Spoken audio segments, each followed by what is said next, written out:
everyone, welcome back to my channel. Don't forget to hit the like and subscribe button and the notification bell. I appreciate you. So I'm following up on my previous video where I shared some recipes, a recent grocery haul, and some of the things that influence my healthy decision making when grocery shopping. In this video, I'll share 4 questions to ask yourself when you're actually in the grocery store to help you make better choices. So the first thing I ask myself is it local? And the reason why I like to ask myself that question is because it sometimes will give me an indication as to how fresh something is. So in my case, the state of Maryland. So if I want to know, like, okay, how far is this, like, particularly with things like produce and meat, how far is it coming from? Which farm is it coming from? If I can get that information, great. If not, as long as I know that it's local, particularly in the county that I'm in, they have a pretty solid reputation when it comes to meat that's raised with care and produce that, where they intentionally try to avoid spraying it up with a ton of pesticides. Really good relationship between the farmers and the grocery chains. The county I'm in has a very, very good reputation. And so if I see that something is local, it's the second best thing to me, either going to a farmer's market or ordering directly from the farmer. The second question that I ask myself is, how processed is it? So when you're talking about processed food, I'm not going to get into like the technicalities because I'm not an expert like that. But I will say that I know that there's 4 groups when it comes to processed food. So you have not processed. So these are things that you just find in nature naturally, like apples growing from an apple tree. Then you have basic. So I think that would be something as simple as just like packaging something. So not cutting up anything like that. Then you've got minimally processed. So now you're talking about, I don't know, something like pickling, any sort of handling of the product or putting it in a can. You're not going to find cans growing from trees, right? So there was obviously steps taken to make that happen. And then you have the extreme worst case scenario, which are your processed foods. I don't need to go into the long list of what those are, but just a quick example would be like the sugary cereals in the cereal aisle. Those are ultra processed. Most of the candy bars that you see, ultra processed. So I try by all means to avoid those. There's things that I no longer eat or drink anymore. And that does include like sugary cereals. I also avoid by all means fizzy drinks or soda.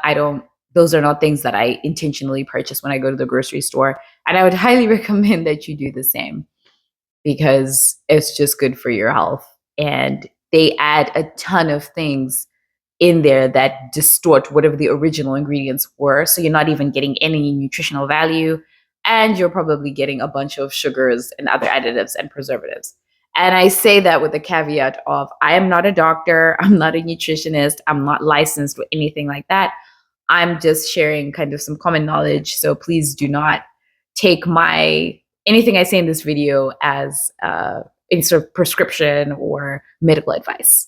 Please talk to your doctor. The third thing that I like to consider when I'm grocery shopping is whether or not it's organic. Now, I could tie this to the first question about whether or not it's local, or the second question, whether or not it's processed. But if I do see something that says organic, or in the case of like seafood, is it wild caught?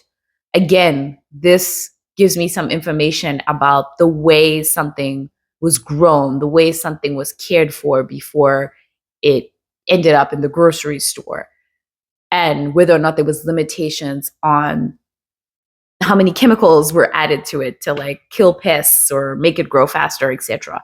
So that is something that I take into consideration. I know there's a lot of back and forth about whether or not some of the labels that say organic are real or misleading in any way, but I try to go to grocery stores that I trust, and if I see that it says organic, I will assume that I'm not being misled, and I will go with that. And then the fourth question that I ask myself, which is something I would say has been more of a recent exercise for me, is what is the functionality of it?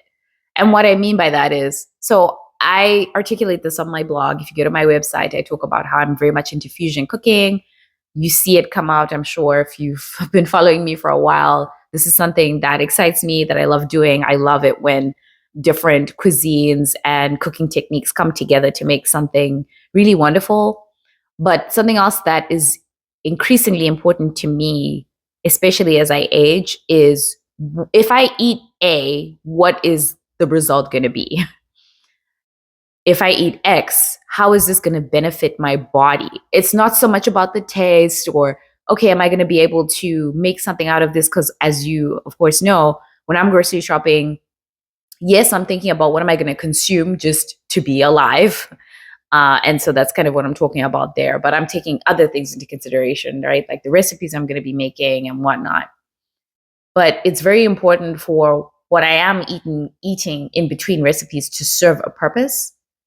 And things like aiding in my digestion, clear skin, not adding too much sugar and carbs into my diet, having certain nutrients that are considered, for example, having anti-cancer compounds. These are things that I think about actively. So those are the 4 things that I just wanted to go over. I could go on and on about other details like reading ingredients lists or making or baking certain foods at home to have more control of what's in your food, but I hope you found this helpful. Check out the other video if you haven't already, or get more information from the description box. What's been your experience so far in making these decisions? Please share in the comments. I'd love to know. Thanks for watching and see you in the next one.